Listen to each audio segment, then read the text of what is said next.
Hi, I'm Mike Beliveau, and I'm back at the West Shore Sportsman Association. And today I've got my model 1859 Sharps rifle, and I'm going to see if I can get this thing sighted in. So let me just kind of frame things up for you, if you haven't seen my earlier Sharps videos. So this is my Pedersoli replica of the 1859 Sharps rifle. And it came, of course, with the issue military sights that are fixed, and there's really no way that you can zero it. And those sights are set for a 200-yard zero, as most battle sights are. And I'll tell you what, if I was taking this thing to war, that's exactly where I would want my sights to be zeroed in at. And I'm going to explain why. Because let's say that you are zeroed at 100 yards. What that requires is that at 100 yards, if an opponent's 100 yards away from you, you aim right where you want to hit him and everything is great. But if he's 200 yards away from you, you have to aim over his head and you can't even see him anymore. What if he moves? Not a good thing, right? But if you've got battle sights that are zeroed at 200 yards, when an opponent is 100 yards away, you aim at his belly button or his crotch and you'll hit him right in the heart. And if he's 200 yards away, you aim right where you want to hit him. And you can see your enemy in your sight picture all the time. And that is a very good thing. So that's the way the guns were originally sighted, and that's the way Pedersoli makes them. So this is what the issue front sight looks like.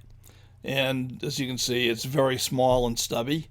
And if you shot this at 50 yards, you would shoot about 3 feet over your point of aim. And since I'm not taking this to war, I want a gun that I can actually hit stuff with closer in. So in order to do that, Larry Flees, who also did the breech block on this gun, he made a new, taller front sight for me. And that sight is too tall by design, and it has to be filed down to the correct height for your load and distance, which I am shooting at 50 yards. And I'm going to show you that process. All right, so the first thing I've got to do is kind of establish a baseline for where the gun is hitting with the sight just as it is. So in order to do that, I'm just going to fire 5 rounds at the 50-yard target, see where I am, and then I'm going to start reducing the height on that front sight and seeing how much it moves each time I work on it.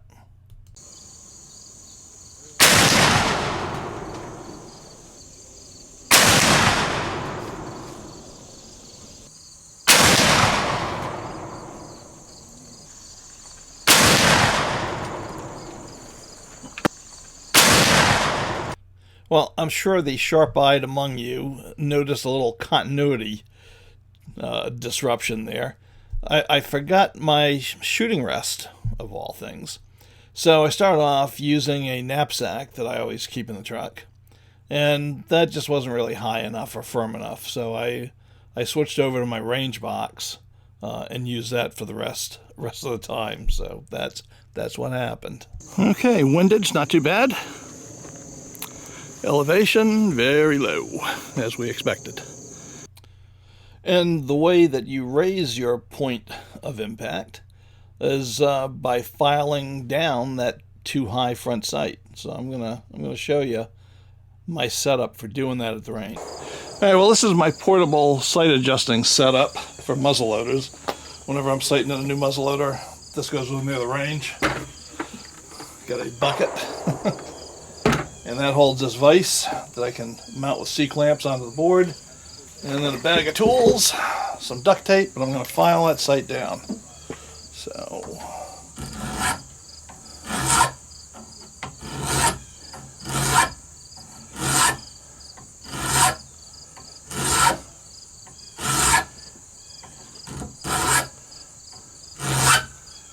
Alright. So I just took 10 licks with it, because I don't know how much I'm going to change it with each file stroke, so I'm going to shoot it now and see if it made any difference or if I can go 20 or 30 licks before I try it again. So let's see. All right, at this point, I'm not going to fire a group. I'm going to fire an individual shot just to see how high I move the bullet. And then I'm going to go back and file some more, and I'll fire another individual shot, and I'll keep doing that until it's starting to place where I want it. Okay, so 10 licks of the file barely moved us a bit. It put me at the top of my group. So I did 30 licks, and we're going to see where this one goes.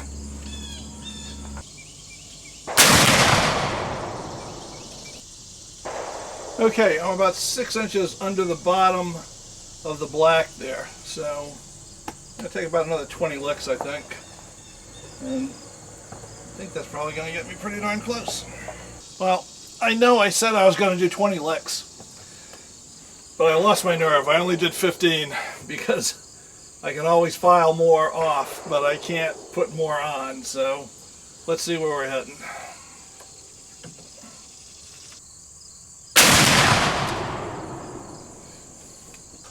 Well, as it turns out, it's a good thing I stopped at 15 licks of the file instead of going for 20, because I am right in the black, dead on even with the bullseye, a little bit to the left of the shot. So my guardian angel must have tapped me on the shoulder and said, hey, that's enough. Okay, now that I've got the front sight filed to what I think is the right height, now I'll shoot it for a group and see where we're placing for real.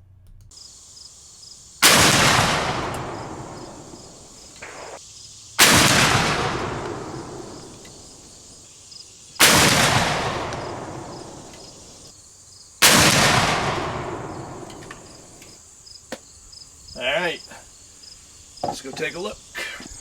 Alright, here's the results at 50 yards. The blue spots were my original shots, 5-shot group with the sight as is. That orange dot is after the first 10 licks of the file. The green dot was another 20 licks of the file. And then these shots, my final group, was the last 15 licks of the file, and we're done. And I will take that all day long. Okay, well, we're at the 100-yard range, and I'm going to see, hopefully, what ladder sight setting will get me out at 100. So let's see. I'm zeroing my grandfather's deer hunting rifle. It hasn't been shot in 20 years. So. There you go. Okay, so you know the drill, right? I'm at a public range today instead of my range. So we're sharing the range with some very nice guys. One guy who's shooting a beautiful, what is that gun? This is a Remington 270, and I got a Ruger M77 at 20-06. Is that a model? No, is that a Model 700? What? This, I believe, is a Model 700. Yeah. Yep, that's a nice looking gun. Yeah, thank you. Okay, so that's it. That's our friends at the range. So let's shoot at 100 yards and see if we get anything. So even the lowest setting on my ladder sight is hitting about a foot high, and at the normal first setting, I'm like a good 2 feet high, which will probably work out good at 200 yards, but not so good at 100 yards. So now I'm going to try hitting steel, just using my 50-yard sight, hitting the 100-yard steel. So let's see how that goes. Whacked them.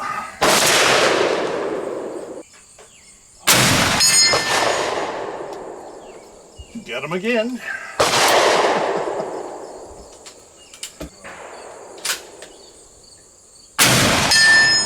All right, 3 for 3.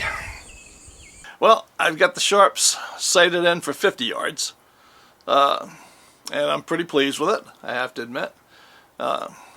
So the next trick is to get it sighted in for 100 yards, and I couldn't do that at the range when I did the 50 yards, because I'm going to need a really small file to work on that rear sight, and I want to do some work on it in the shop.